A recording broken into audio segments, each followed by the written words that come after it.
চলতি বছর এইচএসসি ও সমমান পরীক্ষার ফলাফলে অসন্তোষ জানিয়ে রেকর্ড সংখ্যক শিক্ষার্থী খাতা চ্যালেঞ্জের আবেদন করেছেন।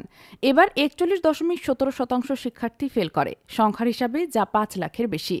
এছাড়া জিপিএ ৫ পাওয়া শিক্ষার্থীর সংখ্যাও গত বছরের তুলনায় অর্ধেক কমেছে। এর প্রভাব পড়েছে এইচএসসির ফল পুনর্নিরীক্ষণের আবেদনে। অসন্তুষ্টদের মধ্যে এবার ১,৯৩,২৫৮ পরীক্ষার্থী মোট ৪,২৮,৪৫৮টি খাতা চ্যালেঞ্জ করেছেন। তবে এসব খাতা পুনর্নিরীক্ষণ নয়, পুনর্মূল্যায়নের দাবি জানিয়েছেন শিক্ষার্থী অভিভাবকরা। তবে শিক্ষা বোর্ডের কর্মকর্তারা বলেন, আইন পরিবর্তন ছাড়া পুনর্মূল্যায়ন সম্ভব নয়। আগামী ১৬ নভেম্বর এইচএসসির খাতা চ্যালেঞ্জের ফল প্রকাশ করা হবে। বর্তমান নিয়ম অনুযায়ী খাতা চ্যালেঞ্জের আবেদন করা শিক্ষার্থীর উত্তরপত্রের ৪টি দিক দেখা হয়। সেগুলো হলো উত্তরপত্রের সব প্রশ্নের সঠিক নম্বর ভাবে দেওয়া হয়েছে কিনা, প্রাপ্ত নম্বর গণনা ঠিক রয়েছে কিনা, প্রাপ্ত নম্বর ওএমআর শিটে ওঠানো হয়েছে কিনা এবং প্রাপ্ত নম্বর অনুযায়ী ওএমআর শিটের বৃত্ত ভরাট করা হয়েছে কিনা। এই ৪ জায়গায় কোনো ভুল থাকলে তা সংশোধন করে নতুন করে ফল প্রকাশ করা হয়। আবেদনকারীদের মধ্যে যাদের ফলাফল পরিবর্তন হবে তাদের এসএমএস এর মাধ্যমে প্রাপ্ত ফল জানিয়ে দেওয়া হবে। এছাড়া বোর্ডের ওয়েবসাইটে সংশোধিত ফল পাওয়া যাবে। রাজধানীর একজন শিক্ষার্থীর মা বলেন, তার সন্তানের ধর্ম বিষয়ের উত্তরপত্র যেন পুনর্মূল্যায়ন করা হয়, কারণ সব বিষয়ে জিপিএ ৫ পেলেও ওই বিষয়ে ৭৯ নম্বর পেয়েছে। এতে জিপিএ ৫ হাতছাড়া হয়েছে।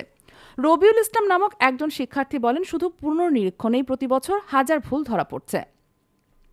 পুনর্মূল্যায়নের সুযোগ থাকলে আরও বেশি ভুল ধরা পড়বে দাবি করে তিনি বলেন, আমাদের দাবি খাতা মূল্যায়ন করা। ঢাকা শিক্ষা বোর্ডের একজন শীর্ষ কর্মকর্তা বলেন, তারা কেবল শিক্ষা মন্ত্রণালয় এবং জাতীয় শিক্ষাক্রম ও পাঠ্যপুস্তক বোর্ডের অনুমোদিত নীতিমালা অনুযায়ী পরীক্ষা গ্রহণ ও ফল প্রকাশ করেন। ৬০ দিনের মধ্যে ফল প্রকাশের নিয়ম থাকায় পরীক্ষকদের মধ্যে মাত্র ১৫ দিনের মধ্যে উত্তরপত্র মূল্যায়ন করতে হয়। বিদ্যমান নিয়মে বেশ কয়েকজন বিষয়ভিত্তিক পরীক্ষকের বিপরীতে একজন প্রধান পরীক্ষক থাকেন। তার অধীনে আবার ২ জন নিরীক্ষক থাকেন। পরীক্ষকেরা উত্তরপত্রগুলো মূল্যায়ন করে নির্ধারিত শিটে নম্বর দিয়ে প্রধান পরীক্ষকের কাছে পাঠান। নম্বর যোগ বিয়োগ সঠিক হয়েছে কিনা তার নিরীক্ষকেরা দেখেন। আবার প্রধান পরীক্ষকের দায়িত্ব তার অধীন মূল্যায়ন হওয়া উত্তরপত্রের ১২% নিজে আবার দেখা। যদিও অভিযোগ আছে, এই কাজগুলো প্রায় সময় ঠিকমতো হয় না। এবার এইচএসসি ও সমমান পরীক্ষায় ১১টি শিক্ষা বোর্ডের অধীনে অংশ নিয়েছিল ১২,৩৫,৬৬১ জন শিক্ষার্থী। এর মধ্যে উত্তীর্ণ হয়েছে ৭,২৬,৯৬০ জন পরীক্ষার্থী। বোর্ড সূত্রে জানা গেছে, ঢাকা শিক্ষা বোর্ডে খাতা চ্যালেঞ্জের আবেদন করেছেন ৬৬,১৫০ জন শিক্ষার্থী। মোট আবেদন পড়েছে ১,৩৬,৫০৬টি খাতা। বরিশাল শিক্ষা বোর্ডে ৮,১১১ জন পরীক্ষার্থী, ১৭,৪৮৯টি খাতা। কুমিল্লা শিক্ষা বোর্ডে ২২,১৫০ জন পরীক্ষার্থী, ৪২,০৪৪টি খাতা। রাজশাহী শিক্ষা বোর্ডে ২০,৯২৪ জন পরীক্ষার্থী, ৩৬,২০৫টি খাতা।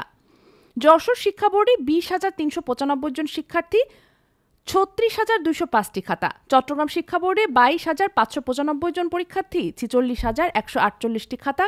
সিলেট শিক্ষা বোর্ডে ১৩,০৪৪ জন পরীক্ষার্থী, ২৩,৮২০টি খাতা।